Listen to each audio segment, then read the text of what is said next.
ನಮ್ಮ ಬದುಕಿಗೆ ದಾರಿದೀಪವಾಗಿರುವ ಸರ್ವಜ್ಞನ ವಚನಗಳನ್ನು ಕೇಳಿ ನಮ್ಮ ಬಾಳನ್ನು ಬೆಳಕು ಮಾಡಿಕೊಳ್ಳೋಣ ಬನ್ನಿ.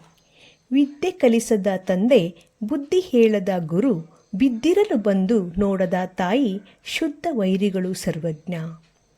ಗುರುವ ನರನೆಂದವಗೆ, ಹರನ ಶಿಲೆ ಎಂದವಗೆ, ಗುರುಪ್ರಸಾದವ ಎಂಜಲೆಂದವಗೆ, ನರಕ ತಪ್ಪುದೇ ಸರ್ವಜ್ಞ.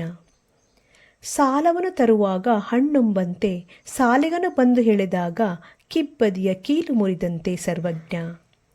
ಸತ್ತು ಹುಟ್ಟುವರೆಂಬ ಮದ್ಯದ ನುಡಿ ಏಕೆ, ಬಿತ್ತಿದರೆ ಬೀಜ ಬೆಳೆವಂತೆ, ವೃಕ್ಷತ ಸತ್ತು ಹುಟ್ಟುವುದೇ ಸರ್ವಜ್ಞ.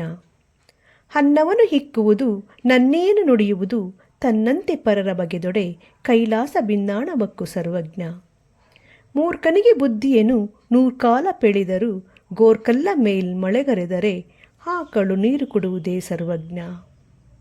ಜಾತಿಹೀನನೆಂಬುವನ ಮನೆಯಲ್ಲಿಯ ಜ್ಯೋತಿಯು ಹೀನವೇ, ತನ್ನ ಜಾತಿ ಪರಜಾತಿ ಎಂದು ಭೇದವನ್ನಿಡಬೇಡ, ದೇವರನ್ನೊಲಿಸಿಕೊಂಡವನೇ ಉತ್ತಮ ಜಾತಿಯವನು ಸರ್ವಜ್ಞ.